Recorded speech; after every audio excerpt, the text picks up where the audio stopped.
we are going to discuss about the sources of the history. First of all, we are going to discuss about inscriptions, and these inscriptions are known as prashastis.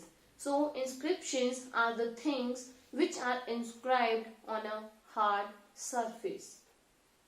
I am going to give you some examples of prashastis that we have found and by which we got to know about history. So first of all, what is prashasti? I told you these are the inscriptions, and prashasti is a Sanskrit word. Prashasti is a Sanskrit word. Its meaning is in praise of. It means prashastis were written to say for saying something in praise of the king, or for which were describing the king and his rule.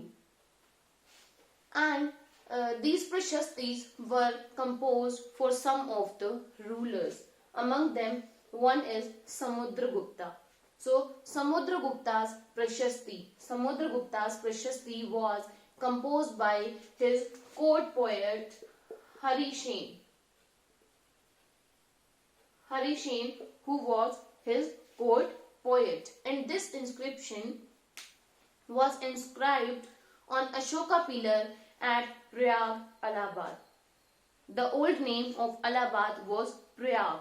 So Samudragupta's prashasti was inscribed on Ashoka pillar at Prayag, Allahabad. It describes king as a warrior and tells about the bravery and the courage of the king. And at that time, Samudragupta's time, Prayag, Ujjain, Patliputra, they were important centers for the trade. They were famous centers for the trade, and they were famous centers of Gupta's empire. Samudragupta was a famous ruler of Gupta dynasty. This prashasti, Samudragupta's prashasti, also mentioned his ancestors. Who were his ancestors? So his father was Chandragupta. He was the first ruler of Gupta dynasty to adopt the title of Maharaja Dhiraj. He was the first ruler, and after that Samudragupta also shared the same title. He also adopted the same title of Maharaja Adhiraj. The title was of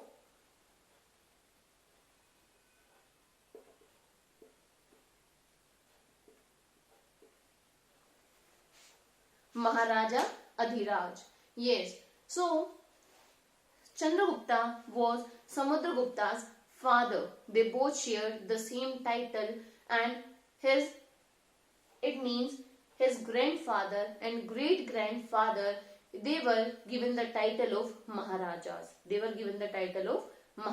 He led an expedition, Samudragupta led an expedition to West India and defeated Shakas. And what is expedition? Expedition is a journey undertaken by a group of people with a particular purpose. It means they are having their own motive, they are having some purpose, and so a journey undertaken by a group of people with a particular purpose.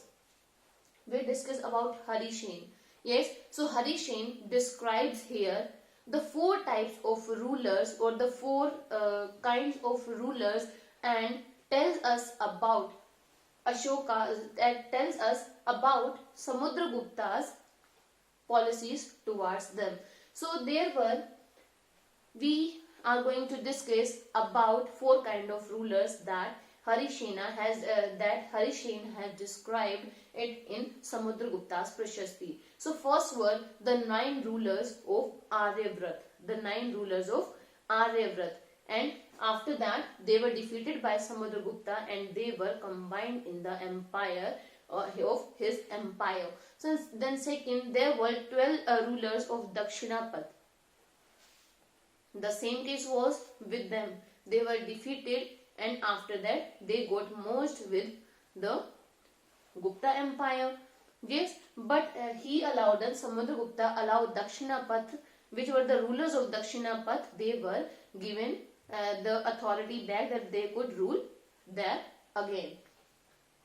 After that, there were rulers of inner states which were in our country, and then rulers of outer state which were outside of our country, which were out of our country. So rulers of inner state, they followed these rulers, they followed the rulers, the Gupta rulers, and attended their court as well. Okay, and after that, if we talk about the rulers of outer states, the rulers of outer state, they offered their daughters to get married with them.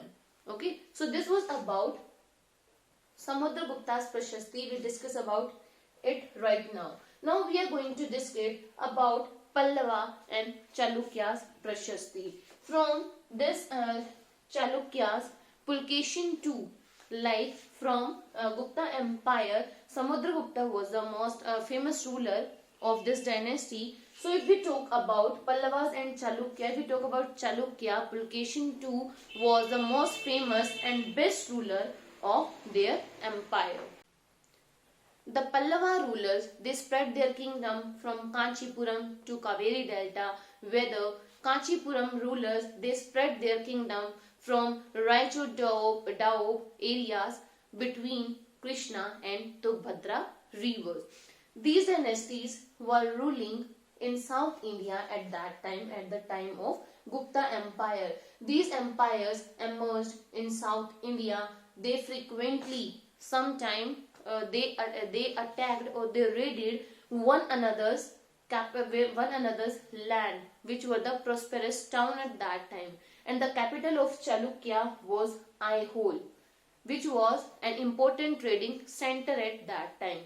The best known Chalukya ruler was Pulkeshin II, and they tell us about his ancestors or his fourth generation. What about his Prashasti? Pulkeshin II Prashasti tells us about his ancestors or about his four generations. This was about the inscriptions. Now we will be going to discuss about coins. And before discussing about coins, I want to ask some questions and you have to write their answer. So first question is, where can we find Samudragupta Prashasti? Second is, Samudragupta's Prashasti was composed by whom? Third question is, the best known Chalukya ruler. The name of the best known Chalukya ruler.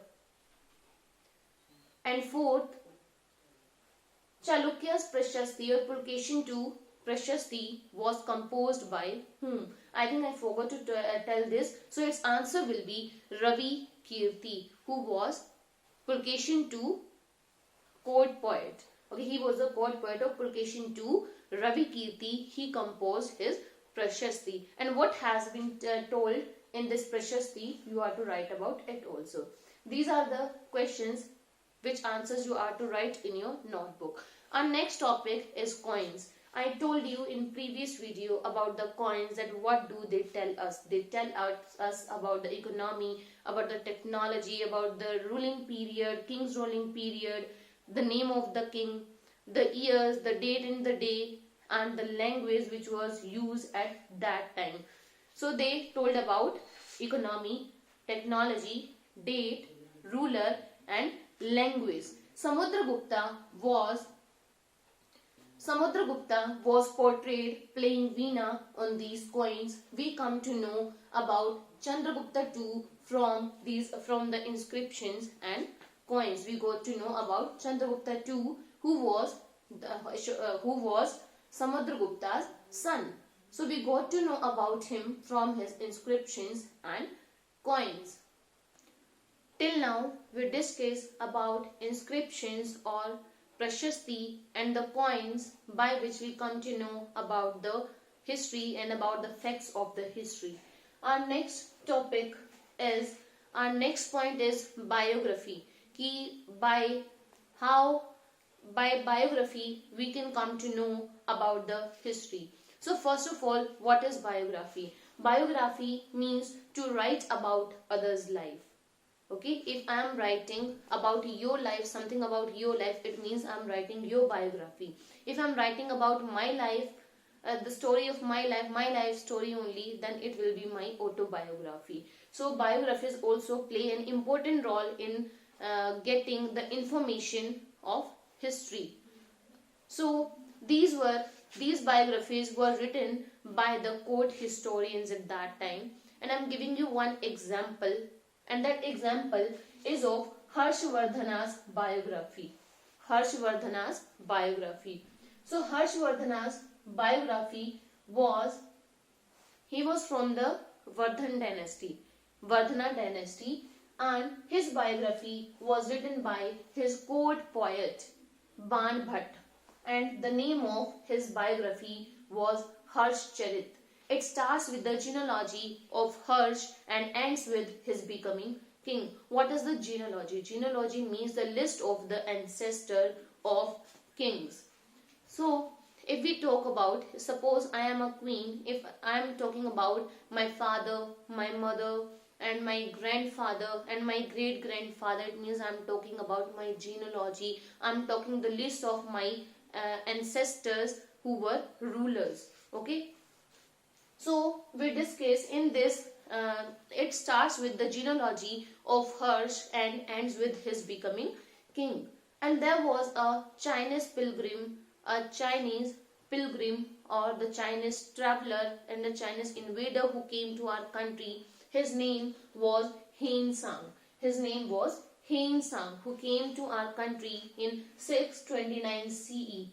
629 CE, it means in 7th century. In 629, and he stayed here for around 15 years. So he stayed here till 629 to 645, and he went back to his country in 645.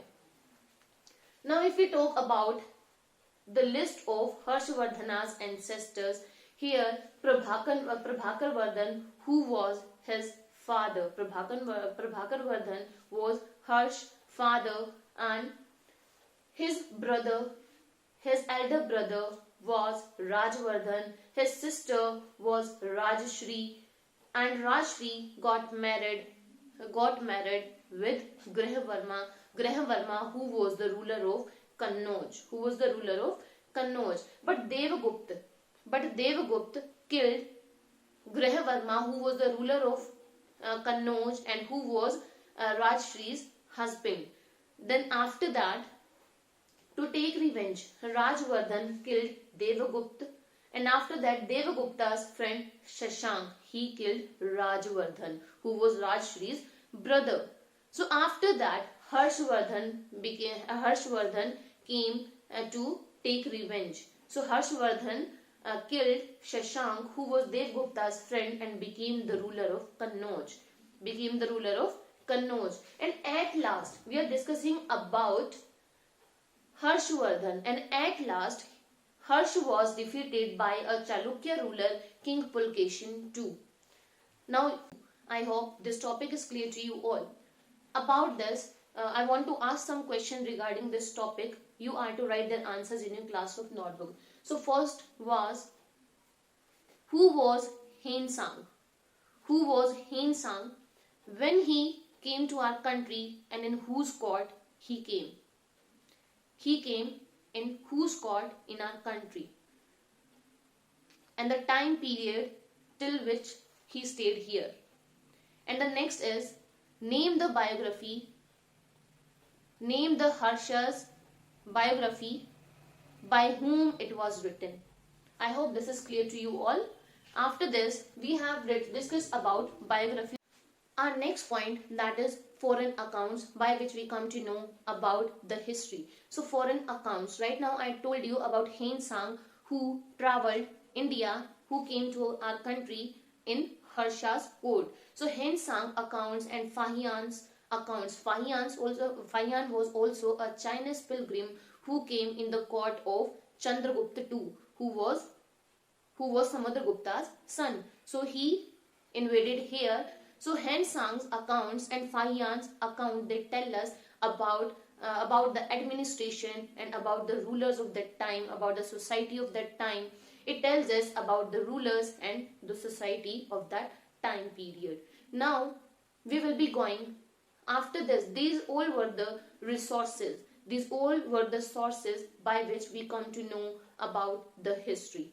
Now our next topic will be army. What type of army was established by the rulers here? I hope this topic is clear to you all. If you have any doubt, without hesitation, you can ask in the comment section. See you in next video.